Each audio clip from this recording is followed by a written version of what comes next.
A 42-year-old woman steps into Judge Caprio's courtroom dressed in a luxury suit that costs more than most people's monthly paycheck.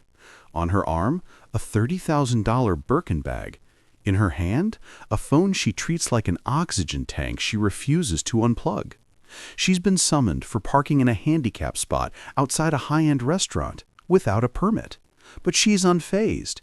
In her mind, it's just a quick fine she can easily afford before she gets back to her day. What she doesn't realize is that the next 20 minutes will strip away every illusion she has about status, privilege, and immunity. When Judge Caprio politely asks her to put her phone down, she raises one flawless, manicured finger in a dismissive wait gesture and keeps talking. "Your Honor," she says, still staring at her screen, "I need just one moment. This call is important." Judge Caprio doesn't flinch, but anyone who knows his courtroom can feel the shift. After 3 decades on the bench, he's learned one hard truth. The biggest mistake a person can make is confusing his compassion for weakness. And those 5 words, "This is important," are about to become the priciest sentence this woman has ever spoken. Before we continue, make sure you're subscribed to Case Closed, where real moments of justice and humility unfold right before your eyes. It's a Monday morning, 9:45, and Providence Municipal Court is handling its typical docket of traffic violations. Judge Frank Caprio sits at the bench, reading glasses perched on his nose, reviewing files with the careful attention that's made him beloved worldwide. The case filed in front of him reads, Victoria Harrington, parking violation in handicap space, fined $350 plus court costs. Straightforward routine until Victoria Harrington walks in. She enters like she's walking into a board meeting she's chairing, not a courtroom where she's the defendant. Designer heels clicking on the floor, phone pressed to her ear, her voice carrying across the courtroom. "James, I don't care what the contractor says. I want Italian marble, not the cheap alternative. If he can't source it, find someone who can." The bailiff calls the case. The State of Rhode Island versus Victoria Harrington, parking violation. Victoria holds up that finger again, still on the phone. "One moment," she mouths to the bailiff. Judge Caprio watches this with the patience of someone who's seen every variation of human behavior. "Ms. Harrington," he says, his voice gentle but carrying authority. "You'll need to end that call now." Victoria glances up briefly, almost annoyed at the interruption. She covers the phone's microphone. "Your Honor, I apologize. This is a business matter. I'll just be another minute."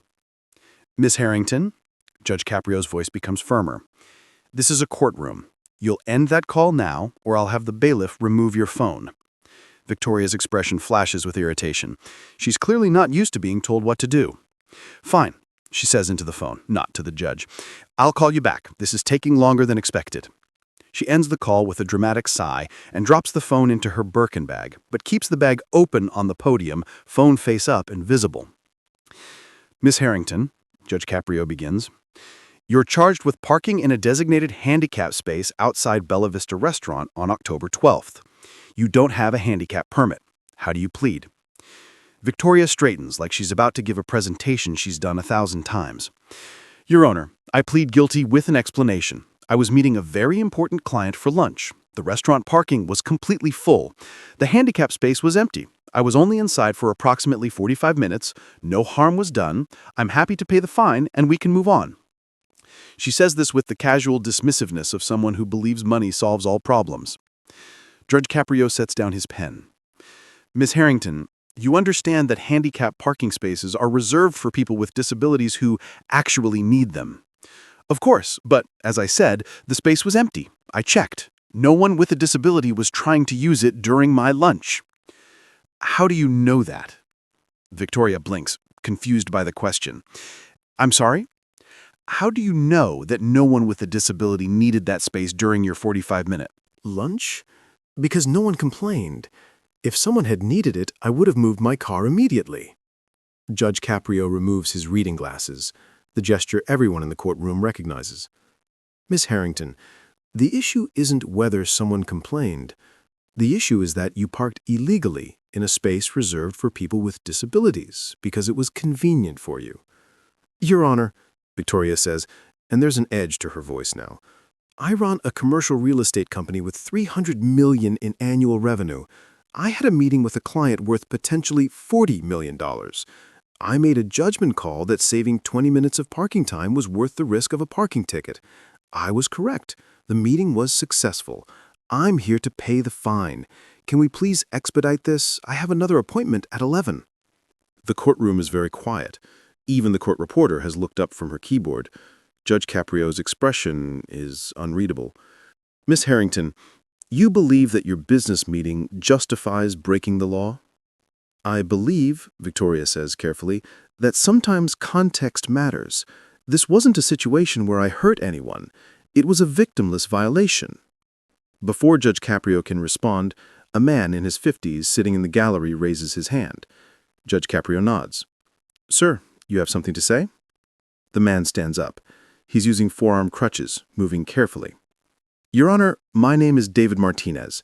I use handicap parking because I have cerebral palsy, and I'd like Miss Harrington to know something. He turns to face Victoria, who suddenly looks uncomfortable.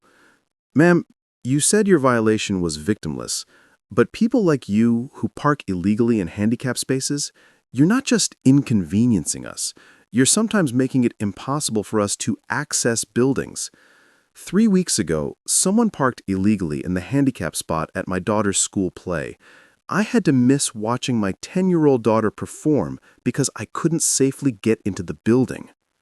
His voice is steady but emotional. You might think 45 minutes is nothing, but for someone like me, arriving somewhere and finding the handicap spot taken by someone who doesn't need it, it's not nothing. It's humiliating, it's exhausting. It's a reminder that people like you think your convenience matters more than our needs. Victoria's face has gone red. I didn't think about it that way. I know you didn't, David says. That's the problem. He sits back down, and the courtroom is silent. Judge Caprio turns back to Victoria. Miss Harrington, Mr. Martinez just gave you a perspective you clearly lacked. What do you have to say? Victoria opens her mouth. Then her phone buzzes loudly in her open bag. Without thinking, she glances down at it. Miss Harrington, Judge Caprio's voice cuts through, eyes up here. Victoria looks up, but her hand is twitching toward the phone. Your Honor, I understand Mr. Martinez's point, Victoria begins, and I'm sorry if anyone was inconvenienced, but I still maintain that in this Specific instance, no one was harmed. The space was empty before I arrived and empty when I left. I am willing to pay the standard fine. Can we please conclude this? Her phone buzzes again. She glances down again. Miss Harrington, Judge Caprio says, and there's steel in his voice now. If you look at that phone one more time, I will hold you in contempt of court. Victoria's hand freezes. Your Honor, I am expecting an urgent call about a property closing worth $8 million. I don't care if you're expecting a call from the president, Judge Caprio says firmly. You're in my courtroom. You will give this proceeding your full attention. Victoria takes a deep breath, clearly struggling with being told what to do. Fine. I apologize. Let's continue. But she doesn't close the bag. The phone stays visible, face up. And when it buzzes again 30 seconds later, Victoria's eyes dart to it involuntarily. Judge Caprio stands up from the bench, something he rarely does. Miss Harrington, I've asked you 3 times to focus on this proceeding. You continue to be distracted by your phone. This tells me that you don't take this court seriously. You don't take your violations seriously, and you certainly don't take Mr. Martinez's testimony seriously.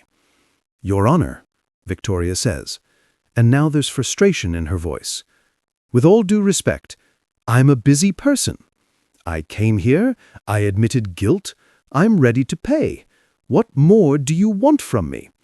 What I want, Judge Caprio says slowly, is for you to understand that your wealth, your business deals, your important meetings mean absolutely nothing in terms of your obligation to follow the law and respect other people. I do respect other people, Victoria protests. No, you don't, Judge Caprio says flatly. If you respected people, you wouldn't park in handicapped spaces. If you respected this court, you'd put away your phone. If you respected Mr. Martinez, you would have actually listened to what he said instead of calculating how quickly you can leave. The phone buzzes again. And this time, Victoria does something that will change everything. She picks it up. Your Honor, I'm sorry, Victoria says, phone to her ear. But this really can't wait. James, yes, I'm still in court. Tell the contractor. She pauses, glancing at Judge Caprio, who is staring at her in disbelief. Tell him I'll call him back in 5 minutes. This is taking longer than expected because the judge is being difficult about a simple parking ticket. She hangs up and looks at Judge Caprio. I apologize for that, Your Honor, but it was genuinely urgent. Now, can we please finalize this? The courtroom has erupted in whispers. The prosecutor's mouth is hanging open. The bailiff had taken a step forward, waiting for instructions. Judge Caprio's voice, when he speaks, is quiet but carries more authority than any shouting could. Miss Harrington, did you just answer your phone in my courtroom after I explicitly told you not to? It was urgent, Victoria repeats. And did you just refer to me as being difficult? Victoria realizes too late what she's done. I misspoke. I meant this is taking longer than a typical parking ticket case. Bailiff Rodriguez. Judge Caprio has never taken his eyes off Victoria. Please take Ms. Harrington's phone. What? Victoria clutches the phone. You can't take my phone. I just did. Bailiff Rodriguez, please. Officer Rodriguez approaches and extends his hand. Miss Harrington, the phone, please. This is outrageous, Victoria says, but she hands over the phone because she has no choice. Judge Caprio waits until the phone is secured. Now, Ms. Harrington, you have my complete attention, and you're about to have a very expensive education in respect. Victoria's confidence is finally cracking. Your Honor, I apologize. I shouldn't have answered the phone, but you're making this into a bigger deal than it needs to be. It's just a parking ticket. It's not about the parking ticket anymore, Miss Harrington. It's about your complete and total disrespect for this court, for the law, and for other people. Judge Caprio opens the file. For the parking violation in a handicapped space, the standard fine is $350. Fine, Victoria says quickly. I'll pay it right now. I'm not finished, Judge Caprio says coldly. For contempt of court, answering your phone after explicit instructions not to, I'm imposing an additional $500. Victoria's eyes widen. $500 for answering one call? For deliberately defying a direct order from this court? Yes. But I'm still not finished. Your comment that I was being difficult, that this court is wasting your time, demonstrates a fundamental lack of respect for the judicial system. For that contempt, an additional $250. That's over $1,000 total, Victoria says, her voice rising, for parking in an empty handicap spot for 45 minutes. No, Judge Caprio corrects. $350 for the parking violation, $750 for your contempt of court. Those are separate issues, which you created with your behavior. This is insane, Victoria says, then catches herself. I mean, this seems disproportionate, Your Honor. Does it? Judge Caprio's voice is sharp. Let me tell you what's disproportionate, Ms. Harrington. You run a company with $300 million in revenue. You were meeting about a $40 million deal. You carry a bag worth more than many people earn in a year, and yet you can't show basic respect in a courtroom. That's disproportionate. Victoria is silent now, finally understanding she's in serious trouble. But I'm still not finished, Judge Caprio says. In addition to the fines, you're going to complete 40 hours of community service. Community service? Victoria looks shocked. I don't have time for 40 hours of community service. You'll make time, Judge Caprio says, and I'm specifying where. You'll complete those hours at the Rhode Island Independent Living Center, working directly with people who have disabilities, people who actually need those handicap parking spaces you find so convenient. Victoria opens her mouth to protest, then closes it. Furthermore, you'll write a letter of apology to Mr. Martinez for your dismissive attitude toward his testimony, and you'll post a public apology on your company's social media acknowledging your violation and your disrespectful behavior in court. You want me to publicly admit this? Victoria asks, horrified. That will damage my company's reputation. You should have thought about that before you answered your phone in my courtroom, Judge Caprio says. Your choice is simple. Complete everything I've ordered, or I add another 30 days in jail for contempt. Jail? Victoria's voice cracks. You can't put me in jail for this. I absolutely can. For contempt of court, I can impose up to 6 months. Would you like to test me? No, Victoria says quickly. No, Your Honor. I'll do everything you've ordered. Good. You have 90 days to complete the community service, 30 days to post the public apology. The fines are due today before you leave this building. Do you understand? Yes, Your Honor. Judge Caprio sits back down. Miss Harrington, I want you to understand something. I've been on this bench for 30 years. I've seen wealthy people, powerful people, connected people come through here thinking their status exempts them from consequences. It doesn't. In this courtroom, your $300 million company means nothing. Your $40 million deal means nothing. Your $30,000 bag means nothing. What matters is how you treat people, how you respect the law, and whether you can see past your own privilege to understand how your actions affect others. Victoria nods, tears forming in her eyes now. You came in here thinking you could throw money at a problem and make it disappear. But some things can't be bought. Respect can't be bought. Humility can't be bought. And redemption, that has to be earned. The prosecutor speaks up. Your Honor, if I may, I think Miss Harrington is beginning to understand the gravity of her behavior. I hope so, Judge Caprio says, because Miss Harrington, you're getting one chance to make this right. Complete the community service, write the apology, post the acknowledgement, learn from this, or the next time I see you in this courtroom, you won't be walking out the same day. I understand, Your Honor, Victoria says quietly, and I'm genuinely sorry, not just for the parking violation, but for my behavior here today. I was disrespectful, and I was wrong.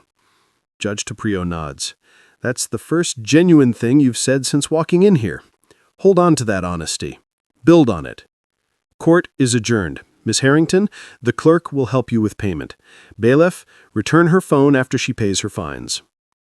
As Victoria stands there, humiliated and crying, Mr. Martinez approaches her. Miss Harrington, he says quietly. Victoria looks up, expecting more criticism. I accept your apology, David says, and I hope this experience teaches you what many of us with disabilities have to learn every day, that accessibility isn't a convenience for us, it's A necessity. And when people like you treat it as optional, you're not just breaking a law. You're telling us that our needs don't matter. Victoria wipes her eyes.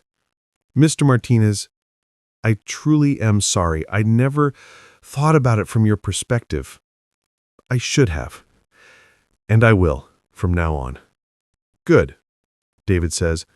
Then something positive came from this. 3 months later, Victoria Harrington returns to Providence Municipal Court, but this time she's not a defendant. She's completing the final requirement of her sentence, reporting completion of her community service. Judge Caprio reviews her paperwork. Ms. Harrington, I see you completed 60 hours of community service instead of the required 40. Why? Victoria stands at the podium, looking very different from 3 months ago. More humble, more aware. Your Honor, I completed the 40 hours you required, but by the time I finished, I realized I wanted to keep going.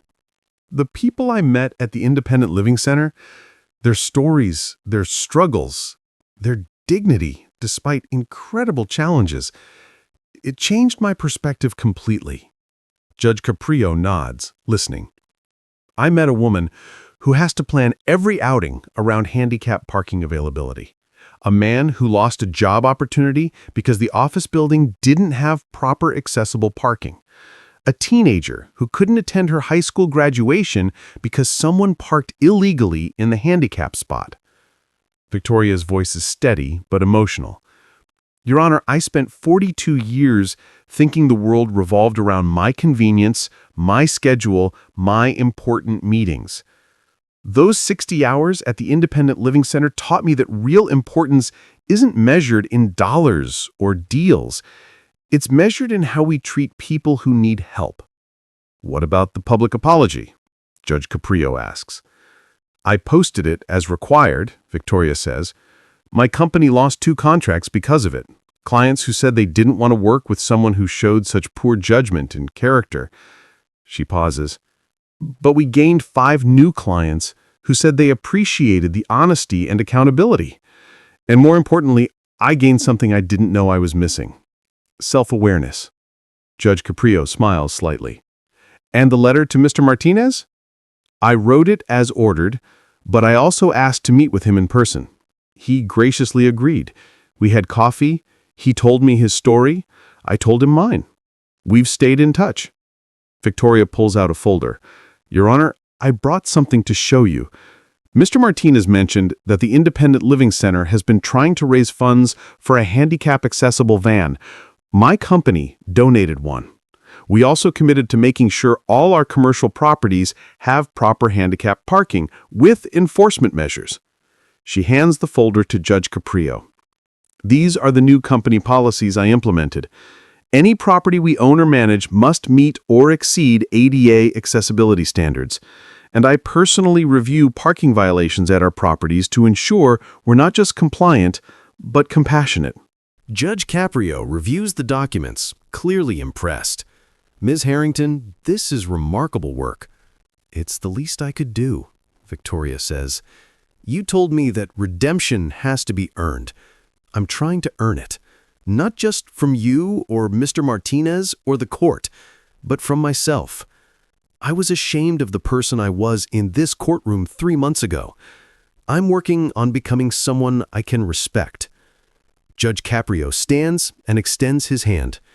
Ms. Harrington, you've completed all court requirements. Your case is closed, but more importantly, you've demonstrated real growth. I'm proud of you. Victoria shakes his hand, tears in her eyes. Thank you, Your Honor, for not letting me buy my way out of consequences, for making me face what I'd become, and for giving me a chance to become better. After Victoria leaves, the prosecutor approaches the bench. Your Honor, that was remarkable. Most people in her position would have paid the fines and done the minimum. She actually changed. Judge Caprio sits back down. Not everyone does, but when they do, it reminds me why I still do this job after 30 years. Justice isn't just about punishment. It's about transformation. 6 months after her case, Victoria Harrington is featured in a Business Journal article titled From Entitled to Enlightened: How a Parking Ticket Changed My Life. In it, she details her experience in Judge Caprio's courtroom and the lessons she learned. The article goes viral, generating thousands of comments from people sharing their own stories of privilege, entitlement, and growth. Victoria appears on local news to discuss disability accessibility in commercial real estate. She becomes an advocate for stronger handicap parking enforcement. And most importantly, she never parks in a handicap space again. 1 year after her case, Victoria sends Judge Caprio a letter. In it, she writes, "Your Honor, I walked into your courtroom thinking I was important because I had money and power. You taught me that real importance comes from character, compassion, and the willingness to learn from our mistakes. That lesson was worth far more than the $1,000 in fines. Thank you for caring enough to teach me." Judge Caprio frames the letter and hangs it in his office next to the photo of Maggie Sullivan with her husband's medals, a reminder that justice takes many forms, and sometimes the most powerful thing a judge can do is refuse to let money matter more than humanity. Victoria Harrington entered the courtroom convinced that her wealth would make this situation disappear. But she walked out with a completely different understanding, one far more valuable than anything she could have paid. Because the truth is simple. Humility, dignity, and compassion aren't luxury items. They can't be purchased. They must be lived. And today, Judge Caprio reminded her of that. Inside his courtroom, every person stands on equal ground.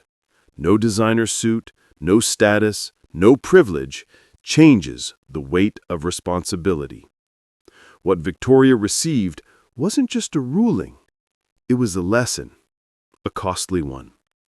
And that lesson reflects the heart of Judge Frank Caprio's legacy. A legacy built on fairness, humanity, and an unwavering commitment to justice, proving that the greatest impact a judge can leave behind isn't measured in verdicts, but in the people whose lives he changes. This is Case Closed, where real stories meet real accountability, inspired by a man who dedicated his life to doing what's right. Subscribe to Case Closed if you believe that money should never place anyone above the rules. Drop a comment telling us where you're tuning in from, and share a moment when life reminded you that respect isn't something you can buy. And don't forget to share this episode with someone who needs a reminder that true worth is measured in character, not bank accounts.